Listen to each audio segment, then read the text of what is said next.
Non, et là, t'appelles comme ça, ravi de te dire. C'est pas parce que les boules étaient dire, hein. Ça n'a rien à voir avec. T'as trouvé. En attendant les invités. Voilà, prends, que tu m'as gagné. Si là, tu veux bien. Où est ton quai? Il est où? Tout est sur la chaîne, là, nous sortent. Non, mais ça Non, peut là, pas tu la as assis, sortir. tu Au as Philippe, assis. on se voit de dedans. Nourrita, Après, il y a nous, Nourrita, après, on a encore maintenant. plein la chaise, là. Ah, bah, tu Non, fais non. pas la blague. Non, non, où sera là, hein. Vous allez bien? Nani est notre artiste local qui est connu et reconnu internationalement. Il habite juste en dessous. Ici, avec Daniel, on a fait plein de choses. Depuis le rouler, la peau de vache qu'on a été chercher ensemble. Le tonton. Quelques cabarets qui ont été pilés ici depuis 30 ans, 40 ans. Nous connaissons depuis le début même, depuis qu'il y a commencé Sorte le Maloya. Tout en fond là-bas, l'envoyons. Vous ne pouvez pas louper, on ne pouvait pas louper cette occasion-là. Depuis l'occasion pour Daniel, je vais la stopper. Bon, Absolument. Eh, quand il dit. bon, les amis. Je vis, alors bonjour mon cher aîné, je vis à Cotonou depuis 2017. Je suis journaliste politique pour deux chaînes de télévision, Golf TV Africa et une chaîne plus internationale qui est Vox Africa. Et parallèlement à ça, je suis propriétaire d'un centre commercial de valorisation de la production endogène parce que les producteurs africains sont beaucoup trop discriminés aujourd'hui face aux multinationales. Et on sait que le meilleur des combats, plutôt que de toujours dire on boycotte les produits français ou les produits des autres, c'est aussi de valoriser la production que l'on a. Donc c'est une démarche dans laquelle on s'est lancé. On a investi beaucoup, avec l'aide de beaucoup de partenaires, notamment des footballeurs, en grande partie, notamment Nicolas Anelka et autres.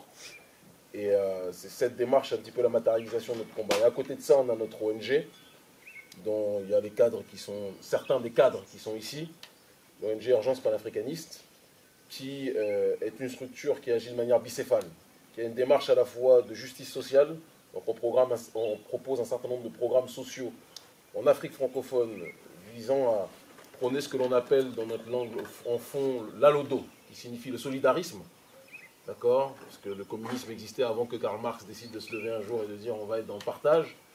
Et donc il y a des programmes, parfois de microcrédit sans intérêt, je tiens à préciser parce que la nuance est importante, visant à aider les mamans en état d'extrême précarité dans nos pays, parce que les mères et les femmes sont les foyers civilisationnels en réalité, quoi qu'on puisse en dire. Et à côté de ça, l'autre axe, c'est la problématique de la lutte pour la souveraineté. Et donc notre ONG a été et est aujourd'hui, je pense, en Afrique francophone, la structure qui bouge le plus les lignes sur les questions relatives à la France-Afrique, au néocolonialisme et par extension évidemment au franc CFA. Et avant ça, j'étais en 2011 jusqu'en 2017 en Afrique, au Sénégal. J'ai été expulsé, j'étais journaliste politique dans la télévision nationale. J'ai été expulsé en 2017 après 2017 après une de nos énièmes manifestations contre le colonialisme, contre le néocolonialisme, où j'avais brûlé un billet de franc CFA, j'avais été incarcéré. Et la justice m'avait acquitté. Et Macky Sall, ayant peur de l'influence qu'on a sur la jeunesse, a notifié, en tout cas l'un de ses ministres, a dit qu'en raison de graves troubles à l'ordre public, nous décidons d'expulser. Bref, donc voilà, un petit peu comme ça que ça s'est passé. Et avant ça, parce que certains ont sans doute connu aussi cette phase-là, nous étions en France, et, dans une organisation qui s'appelait la Tribuca, qui a été présentée comme une organisation extrémiste, mangeuse de blanc. Moi j'aime le goût, j'ai été élevé au piment, donc je ne mange pas les corps humains, mais une organisation censée être extrémiste. Bon, dans le regard de Sarkozy, tout ce qui est extrémiste pour moi est bon, parce que quand le diable te diabolise, c'est que tu es dans la bonne direction, comme dirait l'autre. Et cette structure avait été dissoute au Conseil des ministres, et ça nous a permis l'adversité qu'on a rencontrée très tôt, parce qu'on est rentré dans l'activisme politique. Moi j'ai commencé à 18 ans, d'autres m'ont rejoint au fur et à mesure, en 2004 je crois. 2003, 2004, toi en 2005. Et cette aventure politique, qui au départ était une démarche identitaire, entre guillemets noire, par la répression politique qu'on a connue, nous a poussé à comprendre la géopolitique, qu'on le voulait, qu'on le veuille ou pas. Et donc on a fini par densifier la démarche de réflexion politique et nouer des alliances avec un certain nombre de structures. Aujourd'hui, on est proche des autorités cubaines, notre ONG Urgence Panafricaniste. On est proche du Venezuela, même si ces derniers temps, ils sont un petit peu dans les troubles, comme certains d'entre vous doivent le savoir. Je suis très proche aussi des autorités russes, notamment Alexandre Douguine, l'un des conseillers des autorités russes. Et je suis aussi proche de l'ancien président de la République d'Iran, M. Mahmoud Ahmadinejad. Voilà. Donc, combien de garçons Thomas Sankara l'a largué dans l'Afrique comme toi? c'est une bonne question. Là, déjà 50. En l'enterrant, ils croyaient le tuer, mais ils ont planté des graines, en effet. Et nous sommes jusqu'ici. Parce que je pense, je suis quelqu'un qui sent aussi les vibrations. Je sais savoir quand je suis dans un terrain de réflexion fertile ou dans un terrain qui est désert, comme c'était le cas ce matin à la radio Freedom. J'étais avec deux gros blancs, je ne sais pas comment vous dites, mais bon, bref. Et que je différencie des prolétaires blancs qui sont dans cette situation, bien évidemment. Il y a du gros blanc. Voilà. Et je pense qu'il y a toute une génération, c'est ce qui dérange les autorités françaises et l'oligarchie africaine. Il y a toute une génération aujourd'hui en Afrique qui est décomplexée, qui a compris qu'il n'y avait personne qui était supérieur à cette dernière, qui a compris qu'on était tous égaux en droit et donc on se devait d'avoir les mêmes devoirs aussi et d'accéder aux mêmes choses. Il y a toute une génération qui ne comprend pas que notre terre soit la terre ou l'une des terres les plus riches du monde avec le Moyen-Orient et l'Amérique du Sud, mais une terre qui bénéficie à toute l'humanité sauf à ses propres habitants. Il y a toute une génération qui ne comprend pas qu'on vive en dessous du seuil de pauvreté partout. Je rappelle quand même que dans la plupart de nos pays, le salaire moyen est aux alentours de 100 €. Donc vous imaginez que quand le salaire moyen est de 100 €, même pour prendre l'avion, déjà c'est un miracle. Et la population n'accepte pas ça. Et je pense que c'est ce qui a été un détonateur en 2017 des mobilisations que les autorités françaises n'ont pas vu venir contre le néocolonialisme français, contre la prédation de nos élites. Et ce qui est intéressant, c'est que lorsque j'ai intégré les médias, la télévision en Afrique, dès fin 2012, début 2013, je débattais, parce que notre émission, Le Grand Rendez-vous, était l'équivalent de l'arnaque de Laurent Ruquier. Comment ça s'appelle son émission? Là, il y a des Zemmour auparavant. Pas couché. Ouais, on n'est pas couché. Et je débattais avec tous les ministres de la sous-région, des députés, etc. Et généralement, ils m'appelaient l'idéaliste, mais même si on était frontalement opposés, ils appréciaient le côté, entre guillemets, révolutionnaire de l'idée qui était la nôtre, et on avait gagné en audience, en notoriété par ce biais. Mais dès lors qu'on a transformé l'idée débattue dans les émissions en une action sociale et une action de terrain, en mobilisant les gens, en bravant parfois les interdits, là, ceux qui nous voyaient comme des révolutionnaires, des penseurs révolutionnaires, des chroniqueurs révolutionnaires, ont commencé à nous voir comme des menaces de troubles à l'ordre public. Et ce qui est intéressant, c'est qu'au départ, on ne s'est jamais attaqué au président en tant que tel, on s'est attaqué à un système. Et en s'attaquant au système, tous ceux qui profitent de ce système ont fini par se dévoiler en essayant de réagir contre nous. Et rapidement, ils se sont rendus compte que la prison ne sert pas, parce que bon, j'ai été mis en prison à trois reprises, une sous Sarkozy, une sous François Hollande, toujours pendant le combat politique, et une sous Macky Sall. Et ils ont bien compris qu'à chaque fois qu'on est en prison, on ressort toujours plus fort, donc à un moment, ça les a fatigués.